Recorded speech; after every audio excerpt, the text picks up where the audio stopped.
मंडळी, ठरलं तर मग या मालिकेचा आजचा म्हणजेच 19 ऑगस्टचा एपिसोड रिव्ह्यू तुम्ही ऐकत आहात. प्रेक्षकांनो, काल आपण पाहिलं अर्जुन सायलीला रस्त्याने एक दप्तर मिळालं होतं मुलीं. अर्जुन ही माहिती इन्स्पेक्टर सावंतला सांगतो आणि त्यांना घरी बोलवतो. सायली म्हणते, काय म्हणाले इन्स्पेक्टर सावंत? अर्जुन म्हणतो, अगं ते पेनड्राईव्हचा पासवर्ड क्रॅक झालाय म्हणे. सायली म्हणते, बरं झालं आपल्या हातातही हा पुरावा लागला, आणखीन बऱ्याच गोष्टी काही कळल्या असत्या तर बरं झालं असतं. अर्जुन म्हणतो, हो ना, या रस्त्याने कुठे अजून सीसी कॅमेरा असला तर बरं झालं असतं. नेमकं त्या दिवशी इथे काय घडलं ना ते बघता आलं असतं आपल्याला. आसपास कुठे दुकानं सुद्धा नाहीयेत. काय करायचं आता? अचानक सायली इकडे तिकडे बघते आणि तिला एका घराजवळ सीसी कॅमेरा दिसतो. सायली म्हणते, हे बघा, त्या बंगल्याजवळ एक सीसी कॅमेरा आहे आणि तो ह्या बाजूने वळलेला आहे बघा. अर्जुन म्हणतो, अरे हो की, आपण ना त्या बंगल्याच्या मालकाशी बोलूयात. त्यांनी जर कॉपरेट केलं तर आपल्याला बरेचसे पुरावे मिळतील. सायली म्हणते, हो चला. मुलींच्या बाबतीत जे काही घडलंय ते सांगितल्यावर कुठली सभ्य माणसं नकार देणार आहेत का आपल्याला सीसी कॅमेरा बघायला? अर्जुन म्हणतो, हो चल आपण जाऊयात. अर्जुन आणि सायली आता त्या बंगल्यामध्ये शिरतात बरं का. एका माणसाचा बंगला आहे. हा सीन त्यांनी पुढे दाखवलाय. आता मध्ये श्वेता, सचिन, महिपतचा सीन दाखवलाय.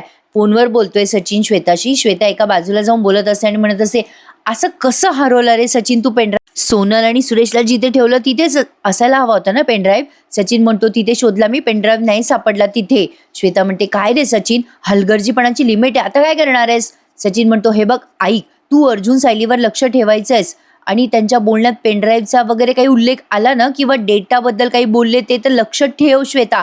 आणि हां, पासवर्ड बद्दल काही बोलले तर नीट ऐक आणि सांग मला. श्वेता म्हणते, छान छान, म्हणजे चुका तू करायच्यास आणि इथे मी धोका पत्करायचा का? त्यावर सचिन म्हणतो, अगं हो श्वेता, बरोबर आहे, पण श्वेता म्हणते, ठीक आहे बघते मी काय करायचं ते, चल बाय.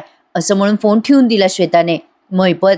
सचिनला म्हणतो, महिपत चिडतो बरं का सचिनवर आणि म्हणतो, काय रे दीक्षित, एवढी कशी काय माती खाल्ली रे तू? एकदा म्हणतो तो पेनड्राईव्ह महत्वाचा आहे, एकदा म्हणतो त्या सोनाला ठेवला तिथे तो पेनड्राईव्ह लपून ठेवला होता मी, आता म्हणतोय त्या पेनड्राईव्हचा पत्ताच नाही. आणि तो पेनड्राईव्ह त्या अर्जुन सुभेदारच्या नाही तर पोलिसाच्या हाती लागला ना तर ते पोलीस तुझ्या मानगुटीवर येऊन बसतील, कळतं तुला?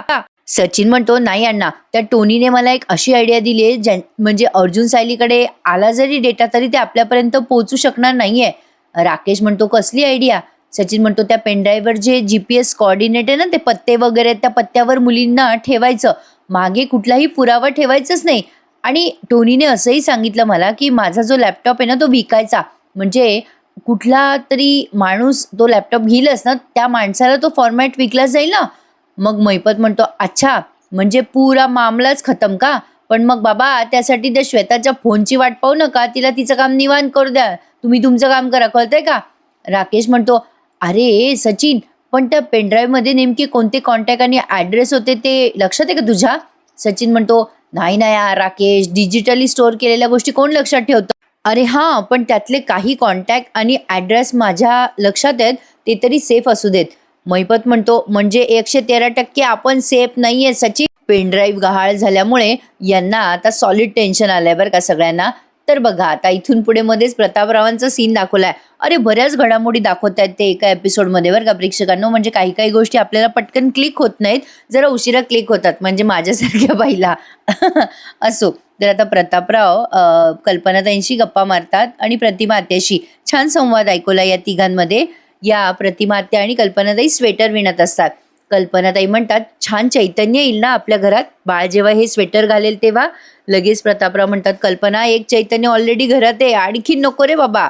प्रतिमा आत्या म्हणतात, ए प्रताप, तू आमची किती मस्करी कर बाबा, आम्ही काही बाळाचं कौतुक करायचं थांबणार नाहीये. कल्पनाताई म्हणतात, ए प्रतिमा, आपण ना बाळाला पैंजण घेऊयात, म्हणजे बाळ घरभर फिरलं की त्या पैंजणाचा आवाज येईल. प्रतापराव म्हणतात, नाही नाही नाही, एक गोष्ट लक्षात ठेवा बरं का, तुम्ही दोघी कितीही कौतुक करा बाळाचं, पण त्याचा आणि माझा बॉन्ड वेगळाच असणार आहे बरं का. कल्पनाताई म्हणतात, चला उगा स्वप्न नका बघू हा. तो प्रतिमाने विणलेली दुपटी पांघरणार आणि मी विणलेली टोपी, नाही त्यातनं त्याला आमची माया जाणवेल ना, मग तुमचा आणि त्याचा बॉन्ड कसा होणार? प्रतापराव म्हणतात, अरे याला काय अर्थ आहे? म्हणजे मी आता बाळाला माझी माया जाणवण्यासाठी काही स्वेटर आणि काही टोप्या विणायला पाहिजे का? कल्पनाताई म्हणतात, म्हणजे काय आहे? अर्थात. प्रतापराव म्हणतात, चल मी पण आता चॅलेंज स्वीकारतो, हं, मीही माझ्या नातवासाठी काहीतरी विणणार. प्रतिमा त्या म्हणतात, काय प्रताप, कल्पनाच्या नादाला लागू नकोस, तुला जमणार आहे का? प्रतापराव म्हणतात, "अगं तू फक्त बघत राहा गं, आण इकडे ते आण. कल्पना आण इकडे." कल्पनाताई म्हणतात, "अहो पण तुम्हाला येतं का हे? तुम्हाला कोणी शिकवलंय का?" प्रतापराव, "आण ते कल्पना इकडे. अगं ते स्वेटर आणि दुपटी देऊन काय बाळाला लाज देणार आहात का तुम्ही? अरे मी असं होऊच देणार नाहीये." आता प्रतापरावांनी त्यांच्या हाताने ते विणलंय बरं का टोपी वगैरे. हे मात्र खरं आहे बरं का मंडळी. आजोबा आणि नातवाचा बॉन्ड काहीतरी वेगळाच असतो. तर बघा आता या सीनमध्ये आपण बघतोय अर्जुन आणि सायली त्या सीसी कॅमेरा असलेल्या बंगल्यात शिरलेत आणि त्या लोकांना रिक्वेस्ट करतायत ते. आणि तो मालक म्हणतो, "काय? लहान मुलींना किडनॅप करण्यात आलंय आमच्या बंगल्यातून?" त्या माणसाचा मुलगा पण आहे तिथे आणि बायको पण आहे. अर्जुन आणि सायली म्हणतात, "सर प्लीज आम्ही रिक्वेस्ट करतोय, तुमच्या बंगल्याच्या बाहेर जो सीसी कॅमेरा आहे ना त्याचं फुटेज आम्हाला पाहायचंय. या केससाठी तुमची मदत होईल बघा." ती बाई म्हणते त्या माणसाची, "अहो यांना मदत होईल हो या केसच्या बाबतीत. आपल्यामुळे या वकील साहेबांची मदत झाली तर चांगलंच आहे." मग तो लगेच माणूस म्हणतो, "हो हो दाखवतो तुम्हाला फुटेज. किती तारखेला झालं हे सगळं?" सायली म्हणते, 31 जुलै, वेळ साधारण 2 ते 4 मध्ये. मग आता लगेच त्या माणसाने त्याच्या मुलाला सांगितले, "जा रे बेटा त्यांना ते फुटेज दाखव." आता लॅपटॉपवर तो मुलगा ते फुटेज शोधतो त्या दिवशीचं आणि त्यांना सापडतं की त्या गाडीमध्ये म्हणजे मुलींना किडनॅप म्हणजे केलेलं नाही दाखवलं त्यांनी, पण ते दप्तर तिथे फेकलेलं आहे असं त्या फुटेजमध्ये दिसलं बरं का प्रेक्षकांनो. अर्जुन सायली पटकन ते हेरतात. अर्जुन म्हणतो, "बघ बघ सायली, अगं त्या गाडीमधनं दप्तर फेकण्यात आलं." सायली म्हणते, "हो ना, ते फेकलेले दप्तर तर हेच आहे आपल्या हातात." व्हॅनचा नंबर पण कळलाय बरं का अर्जुनला, म्हणजे त्या गाडीचा नंबर कळलाय. झूम केलं त्या मुलाने, म्हणजे जो दाखवतोय ना लॅपटॉपमध्ये अर्जुनला सगळं फुटेज त्याने झूम केलं आणि नंबर पण मिळाला. अर्जुन म्हणतो, "येस." सायली म्हणते, "खूप मोठी मदत केली आहे तुम्ही आम्हाला. Thank you so much. आम्ही एवढ्या दिवस अंधारात चाचपडत होतो. आम्हाला खूप मदत झाली तुमची. आमच्या मुली सापडतील आता." अर्जुन म्हणतो, "हो, हे खूप मोठे पुरावे आहेत आमच्यासाठी. Thank you so much." असं म्हणून अर्जुन सायली आता त्या बंगल्याच्या बाहेर पडल्यात. बंगल्याच्या बाहेर आल्या आल्या अर्जुनने चैतन्याला कॉल लावलाय आणि सांगितलंय, "अरे चैतन्य, हे बघ मी तुला फुटेज पाठवतोय. सगळी इन्फॉर्मेशन काढ आणि तू लगेच घरी ये, तिथे बोलू आपण." चैतन्य म्हणतो, "तू कुठल्या व्हॅनबद्दल बोलतोयस?" अर्जुन म्हणतो, "तू फुटेजमध्ये बघ, सगळं सांगतो तुला. तू आधी इन्फॉर्मेशन काढ." चैतन्य म्हणतो, "बरं ठीक आहे, चल भेटतो." अर्जुनने फोन ठेवला आणि सायलीला सांगतो, "सायली, व्हॅनचे डिटेल्स आणि पेनड्राईव्ह मधला डाटा आपल्याला मुलींपर्यंत नक्की पोहोचवेल बघ." अर्जुन आणि सायली आता खूप मोठ्या आशेवर आहेत. छान आणि मस्त तपास सुरू आहे त्यांचा. आणि एकीकडे बाळाच्या येण्याची लगबग सुद्धा, म्हणजे या दोन्ही गोष्टी अगदी संतुलित करून दाखवल्यात त्यांनी बरं का मंडळी. आता श्वेता कल्पनाताईंना चहा देते, प्रतिमा आत्या आणि ती तिघी जणीच आहेत तिथे. श्वेता मुद्दाम म्हणते बरं का, आपल्या सायलीताईला आणि अर्जुन दादाला बराच वेळ लागला ना सोनोग्राफीला. प्रतिमा आत्या म्हणतात, "अगं श्वेता, सोनोग्राफीला वेळ लागतो बेटा." श्वेता म्हणते, "हो पण अश्विन दादाने ती अपॉइंटमेंट घेऊन ठेवली होती ना." कल्पनाताई म्हणतात, "हो बरोबर आहे ग तुझं, उशीर झालाय खरा, मी फोन लावते थांब." तेवढ्यात अर्जुन सायली हजर झालेत बरं का. अर्जुन म्हणतो, "मम्मा आलो आम्ही." कल्पनाताई म्हणतात, "अरे कुठे होतात पोरांनो, केव्हाची वाट बघतोय. कशी झाली रे सोनोग्राफी?" सायली म्हणते, "चांगली झाली आई, आणि डॉक्टरांनी सांगितलं की सगळं काही छान आहे." अर्जुन म्हणतो, "मम्मा चैतन्य आणि इन्स्पेक्टर सावंत येतच असतील, आम्ही ना स्टडी रूममध्ये बसणार आहोत." मग तेवढ्यात आता कल्पनाताई म्हणतात, "बरं बरं, पण सायली मला ते सोनोग्राफीचे रिपोर्ट दाखव ना." सायली म्हणते, "हो हो दाखवते. अहो तुम्ही जा वर आवरायला, मी आलेच." अर्जुन आवरायला म्हणून वर जातो आणि सायली आता सोनोग्राफीचे रिपोर्ट दाखवते कल्पनाताईंना. खूप आवडीने, प्रेमाने आणि उत्सुकतेने त्या बघत असतात रिपोर्ट. "अगं बघ प्रतिमा, हे बघ हे रिपोर्ट." कल्पनाताई म्हणतात, "अगं हे कल्पना, हे काही बघून कळेना, पण बघायला फार छान वाटतंय ना." खूप एक्सायटेड आहेत सगळेजण अर्जुनच्या बाळासाठी. साहजिक आहे मंडळी, म्हणजे पहिलं पहिलं बाळ असल्यावरती अशी एक्साइटमेंट असणारच. दुसऱ्या बाळाला पण असते, पण दुसऱ्या बाळाला जरा माहिती झालेलं असतं ना सगळं. असो, तर आता सायली जाणार तेवढ्यात कल्पनाताई म्हणतात, "अगं हे सायली थांब जरा, तुला काहीतरी दाखवायचंय."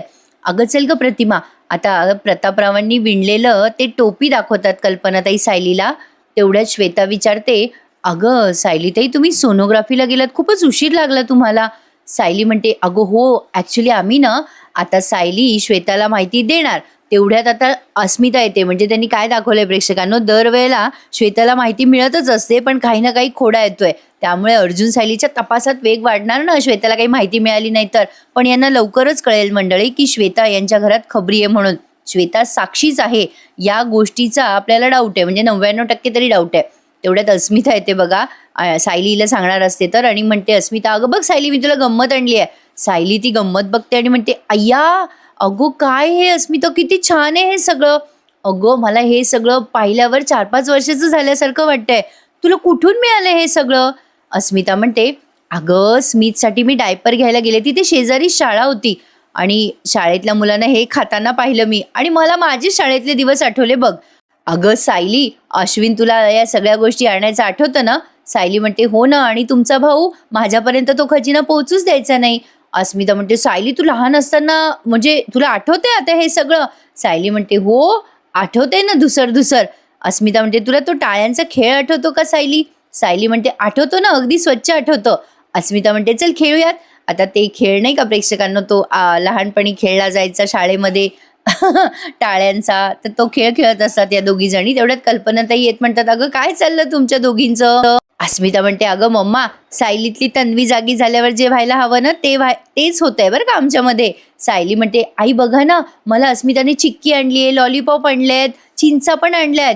बघा." प्रतिमा त्या म्हणतात, "अरे वा, ए सायली, पण आज तुला मिळणारे गिफ्ट इथलेच नाही संपणार आहेत बरं का. अगं, तुला सगळ्या घराकडनं गिफ्ट मिळणार आहे बघ." आता ती टोपी दाखवली आहे कल्पनाताईंनी प्रतापरावांनी विणलेली, ती खूप आवडली सायलीला आणि सुंदर टोपी विणली आहे खरंच. प्रतिमा आत्या सांगतात, "अगं, ही कानटोपी आजोबांनी विणली बरं नातवासाठी, म्हणजे होणाऱ्या बाळासाठी." अस्मिता म्हणते, "अरे बाप रे, डॅडने विणली ही टोपी?" कल्पनाताई म्हणतात, "अगं बाई, हो ना अस्मिता, आमच्यासाठी पण सरप्राईजच आहे." सायली म्हणते, "अगं बाई, किती गोड आहे ही टोपी. मला वाटलं नव्हतं बाबा एवढं गोड गिफ्ट घेतील माझ्या बाळासाठी. मौसूत आहे आई टोपी." बाबांची माया आहे ना यामध्ये. "खूप छान आहे हे. मी हे सगळं यांना दाखवून येते हां आई." असं म्हणून सायली ते सगळं सामान घेते आणि बेडरूममध्ये जाते. तेवढ्यात अस्मिता आणि श्वेता तिच्या बेडरूममध्ये जातात अस्मिताच्या. अस्मिता विचारते तिला, "अगं श्वेता, स्मित काय करतोय गं?" श्वेता म्हणते, "झोपलाय तो." अस्मिता म्हणते, "तू जरा रूममध्ये येतेस का माझ्या?" श्वेता म्हणते, "मी सायली ताईला चहा देऊन येते हं." अस्मिता म्हणते, "बरं ठीक आहे, लवकर ये हं." कल्पनाताई म्हणतात, "श्वेता, अगं ही कामं तुझी नाहीये बेटा. अगं तू गोलूकडे लक्ष दे. अस्मिताच्या खोलीत जा तू, आम्ही करतो चहा सायलीला. जा." आता श्वेता अस्मिताच्या खोलीत निघून जाते. तिला मुद्दाम सायली अर्जुनचा पाठलाग करायचा आहे, जेणेकरून तिला माहिती मिळेल. आजचा एपिसोड खूप नॉनस्टॉप होता बरं का मंडळी, त्यामुळे पूर्ण बघा, छान दाखवतायत ते एपिसोड आजकाल. आता अस्मिताच्या खोलीत जाते श्वेता. अस्मिता तिला म्हणते, "बस ना श्वेता." अस्मिता विचारते मग श्वेताला, "काय केलं ग गोलूने दिवसभर?" मग ती सांगते, "मी त्याला आंघोळ घातली, मग त्याने झोप काढली." अस्मिता म्हणते, "अगं सहजच विचारलं श्वेता तुला. तू छान काळजी घेतेस हं स्मितची. तू म्हणजे ॲक्च्युली ना मला कधी-कधी असं वाटतं की स्मितला माझी आठवणच येत नसेल." श्वेता म्हणते, "नाही हो अस्मिताताई, मी तुमची जागा कशी घेईल? पण मनापासून सांगते की मी प्रयत्न करते गोलूची काळजी घेण्याचा." अस्मिता म्हणते, "अगं श्वेता, तू ना मला लागलेली लॉटरी आहेस बरं का. अगं त्या बॅगमध्ये ना डायपर्स आहेत बघ, आणि जरा काढून देतेस का मला?" श्वेता ती बॅग घेते आणि देत असते अस्मिताला आणि म्हणत असते, "अगं अस्मिता, ते याच्यात डायपर नाही आहे." अस्मिता म्हणते, "अगं याच्यातच होते." श्वेता म्हणते, "नाही आहे अहो, कुठल्याच खाण्यात नाही आहे." अस्मिता म्हणते, "अरे देवा, सायलीच्याच बॅगमध्ये राहिले वाटतं डायपर्स."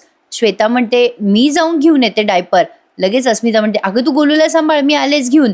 श्वेता म्हणते, "अहो नाही नाही, बसा ना तुम्ही अस्मिताताई. अहो तुम्ही खेळा गोलूशी, मी आलेच." मग अस्मिता म्हणते, "अगं तू बघ त्याच्याकडे, मी आलेच." मग अस्मिताच जाते बरं का अर्जुन सायलीकडे. आता तिथे ना ऑलरेडी फोन लावलेला असतो रेकॉर्डिंगला. आता तो फोन बहुधा तरी श्वेतानेच लावलेला असावा, पण ते आज त्यांनी नुसतं दाखवलंय, मेन्शन केलेलं नाहीये. अस्मिता आता अर्जुन सायलीकडे येते. आता तिथे इन्स्पेक्टर सावंत पण आलेले असतात बरं का मंडळी. चैतन्य, अर्जुन, सायली आतापर्यंत मिळालेल्या पुराव्यांची चर्चा करत असतात. बरं, आता तिकडून अस्मिता गेल्यावर श्वेता त्या गोलूशी बोलते, "काय रे गोलू, तुझी आई बघ कशी आहे. हीच संधी मिळाली होती ना मला. सायली अर्जुन काय बोलत होते हे मला कळलं असतं ना. तुझ्या आईने घालवली बघ ती संधी." त्या गोलूला बोलून काय उपयोग आहे. आता इकडे सायली म्हणत असते, "सावंत सर, हे बघा ही बॅग सापडली आम्हाला." अर्जुन म्हणतो, "त्या पेनड्राईव्हमध्ये काही सापडलं का सावंत?" सावंत म्हणतात, "हो सर, त्या पेनड्राईव्हमध्ये ना काही नंबर आणि कॉन्टॅक्ट सापडलेत आणि ते नंबर मोठ्या मोठ्या मंत्र्यांचे आहेत. त्या पेनड्राईव्हमध्ये काही मंत्र्यांचे, हाय प्रोफाईल लोकांचे आणि बिझनेसमॅनचे नंबर आहेत आणि काही कोडिंगमध्ये लोकेशन पण आहेत. त्याबद्दल अजून माहिती मिळालेली नाही आहेत." अर्जुन म्हणतो, "कमाल आहे, पेनड्राईव्हमध्ये एवढ्या मोठ्या मोठ्या लोकांचे नंबर, म्हणजे या लोकांचं मुलींच्या तस्करीसोबत काही कनेक्शन असेल का सावंत?" आता चैतन्य पण तिथेच आहे बरं का. सायली म्हणते, "अहो पण मुळात तो पेनड्राईव्ह असेल कोणाचा?" तिथे मध्ये मध्ये आपल्याला एक मोबाईल दाखवलाय, असा ते घरात ठेवायच्या कुंड्या असतात ना, तर त्या कुंड्यांमध्ये ठेवलेला आहे बघा मोबाईल. चैतन्य म्हणतो, "अरे अर्जुन, मला असं वाटतंय, म्हणजे आपण ही शक्यता का तपासत नाही की तो पेनड्राईव्ह रविराज सरांचा असावा? म्हणजे ते जे प्रॉपर्टी आहे ती रविराज सरांच्या नावावर आहे ना." सायली वहिनी तिथे गेली नाही पण रविराज सर गेले असतील ना. म्हणजे सायली वहिनी तिथे गेली नाही पण रविराज सर जात असतील ना, त्यांचे सुद्धा असू शकतात ते सगळे कॉन्टॅक्ट्स वगैरे. सायली म्हणते हो ते सगळं ठीक आहे, पण मग त्याच्यावर डी हे अक्षर का लिहिलेलं असेल? म्हणजे आमच्या तिघांपैकी कोणाचंच नाव डी वर्ण नाही आणि आडनाव पण डी वर्ण नाहीये. अर्जुन म्हणतो पण आपण बोलूयात प्रतिमा आत्याशी. अगं आत्या, हे बघा आता इथे मोबाईल दिसला बरं का मध्ये. प्रतिमा आत्याला आवाज देतो अर्जुन, ए आत्या जरा येतेस का इकडे? तेवढ्यात सायली म्हणते सावंत तुम्हाला आणखीन काही सापडलंय का त्यात? मग ते सावंत म्हणतात हो हो काही लोकेशन्स पण मिळालेत. अर्जुन म्हणतो कसले लोकेशन? सावंत म्हणतात सर ते अजून कळलेलं नाहीये बघा. ते पेनड्राईव्ह रविराज सरांचा आहे का हे विचारण्यासाठी अर्जुन प्रतिमात्याला आवाज देत असतो. आणि मध्येच ना प्रेक्षकांनो प्रियाचा सीन दाखवलाय. आता हा सीन त्यांनी का दाखवला हे जरा कळण्याचं म्हणजे जरा कन्फ्युजिंग आहे हा सीन. ॲक्च्युली प्रियानं आतापर्यंत अर्जुन कसा सुटला प्रत्येक केसमधनं तो विचार करत असते. म्हणजे बघा अर्जुनला तिने अडकवलं होतं त्या खुनाच्या केसमध्ये. ती बॉडी टाकली होती अर्जुनच्या गाडीमध्ये, तेव्हा अर्जुनला जामीन मिळाला, सायलीला जामीन मिळाला. त्यातनं सायली जेलमध्ये आली होती, ते जे तिला आत्मिक सुख मिळालं ते सुख ती अनुभवते जरा काही सेकंद.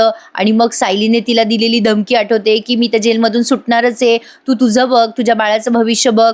पूर्णाजी प्रियाला म्हणते की आम्ही सगळे एक आहोत, तू आमचं काहीही बिघडू शकणार नाहीये. प्रिया काहीतरी पुढच्या प्लॅनिंगसाठी हा सीन आठवते असं मला जाणवलं बरं का मंडळी.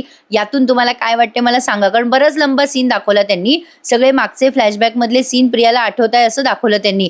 आणि सायलीने प्रियाला कसं एक्सपोज केलं, ती बबली लोखंडे हे कसं सिद्ध केलं, हे सगळं प्रियाला आठवत असतं. आणि सगळं आठवून प्रियाला कसं तरी होत असतं आणि ती काहीतरी प्लॅनिंग करते असं जाणवत आहे. एक्झॅक्टली आता प्रियाने तिचा नवीन प्लॅन आखलाय बरं का सायलीला अडकवण्यासाठी. ती आता सायलीला या किडनॅप झालेल्या मुलींपर्यंत पोहोचवणार आहे.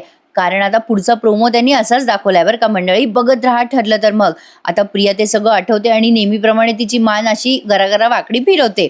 तर आता पुन्हा सावंत आणि अर्जुन सायलीचं बोलणं दाखवलंय. प्रतिमा आत्या येतात यांच्यासाठी चहा घेऊन. सायली म्हणते अगं आई तू कशाला आणत बसलीस? आत्या म्हणते अगं राहू दे ना सायली, काय होतं त्याला? मग विचारतो अर्जुन, अगं आत्या हा फोटो बघ बरं, पेनड्राईव्हचा फोटो आहे बघ, हा सिनियर वापरतो का कधी पेनड्राईव्ह, किंवा त्याच्याकडे पाहिला का तू? प्रतिमा आत्या म्हणतात नाही रे अर्जुन, मी नाही बघितली अशी वस्तू ह्यांच्याकडे. म्हणजे ह्यांना कधी मी पेनड्राईव्ह वापरतानाच पाहिलेलं नाहीये. यांचं सगळं काम कागद पेनानेच असतं. लॅपटॉप वापरतात ते, पण तुम्ही मुलं जे असं बाकीचं वापरता ना त्यातलं असं काही ते वापरत नाहीत. अर्जुन म्हणतो हो आत्या बरोबर आहे तुझं, मी पण सिनियरला आतापर्यंत पेनड्राईव्ह किंवा अशा टेक्निकल गोष्टी जास्ती वापरताना पाहिलं नाहीये. युजली तो कागद पेनच वापरतो. मग लगेच प्रतिमात्याला आवाज देतात कल्पनाताई आणि प्रतिमात्या निघून जातात तिथून. मग तेवढ्यात अस्मिता येते बरं का यांच्याजवळ आणि म्हणते अरे अरे 2 मिनिटं थांबा, म्हणजे तुमचं काम सुरू करण्यापूर्वी मी सायलीला विचारतेय की अगं सायली आपलं ते मगाशी तुला जे दिल्या ना मी वस्तू, त्यात डायपर राहिले बघ स्मिथचे, कुठे आहे का ती पिशवी? सायली म्हणते अगं वरच असेल अस्मिता, बघ तू तिथे. अस्मिता म्हणते बरं ठीक आहे थँक्यू हा. मग अर्जुन म्हणत असतो सावंत मला सांगा आपल्याला त्या पेनड्राईव्हमध्ये जे सापडले ना त्याची लिस्ट वगैरे करून ठेवू आपण, म्हणजे क्लू मिळेल काहीतरी. तेवढ्यात अस्मिता म्हणते सॉरी हां एकच मिनिट, म्हणजे त्या मुलींबद्दल काही कळलं का रे अर्जुन? अर्जुन म्हणतो नाही अस्मिताई अजून नाही कळलंय, पण शोध सुरू आहे आमचा. शेवटचे सीन तुम्ही बघत आहात मंडळी. अस्मिता म्हणते अर्जुन काही झालं ना तरी त्या माणसांना शिक्षा मिळालीच पाहिजे. म्हणजे असं लहान मुलांबरोबर कसं कोणी करू शकतं रे? सायली म्हणते हो अस्मिता त्यांना शिक्षा नक्की मिळेल. अस्मिता आता तिथून निघून जाते. मग सायली म्हणते भाऊजी यांनी तुम्हाला नंबर दिला होता त्या व्हॅनबद्दल तुम्हाला काही कळलं का? चैतन्य म्हणतो नाही अगं वहिनी ती नंबर प्लेट फेक निघाली, व्हॅनबद्दल काही कळत नाहीये. अर्जुन म्हणतो नंबर प्लेट खरी असती ना तर आतापर्यंत आपण त्या व्हॅनपर्यंत पोहोचलो असतो. सायली म्हणते मला वाटलं होतं की ती व्हॅन त्या मुलींपर्यंत पोहोचवेल आपल्याला, पण अजून आपल्या हाती काहीच लागत नाहीये अहो. अर्जुनही आता विचार करायला लागतो आणि सायली पण. आणि आजचा हा भाग इथे संपून जातो. आता पुढचा प्रोमो छान दाखवलाय त्यांनी. काल पण त्यांनी हाच प्रोमो अर्धा दाखवला होता बघा. अर्जुन आणि सायली आता त्या लोकेशनवर पोहोचलेत जिथे मुलींना डांबून ठेवलं होतं, पण तिथे मुली नाही आहेत. ऑलरेडी सचिनने आणि त्या टोनीने मिळून दुसरीकडे मुलींना शिफ्ट केलंय. सायली अर्जुनला ती व्हॅन सापडते बरं का त्या लोकेशनवर आणि ती व्हॅन बघून यांना आश्चर्याचा धक्का बसलाय. सायली म्हणत असते अहो बघा ना त्या CCTV फुटेजमध्ये नंबर प्लेट दिसली ती हीच आहे ना, म्हणजे ही गाडी पण हीच आहे. आणि इकडे श्वेताने सांगितलंय की डिट्राईव्ह झालाय सगळा डाटा आणि त्यांना पेनड्राईव्ह मिळाला. सचिनला सगळं कळलं बरं का मंडळी. या सीन मध्ये प्रिया, राकेश आणि सचिन जेलमध्ये भेटलेत. प्रियाच्या हातात कसला तरी सिम कार्ड आहे. प्रिया म्हणत असते आपण जर त्या मानसीला आपल्या मर्जीप्रमाणे वागवू शकलो ना तर ती सायलीला तिथे बरोबर आणू शकते. म्हणजे प्रियाने काहीतरी नवीन प्लॅन पुन्हा एकदा रचलाय. बघूयात मंडळी आता पुढे कसं कसं सगळं सॉल्व्ह होतंय. तर आजचा हा एपिसोड असा होता. कसा वाटला तुम्हाला कमेंटमध्ये नक्की कळवा आणि नेहमीप्रमाणे आपल्या चॅनलला लाईक, शेअर आणि सबस्क्राईब करायला विसरू नका. बघत राहा ठरलं तर मग. टेक केअर मंडळी. धन्यवाद.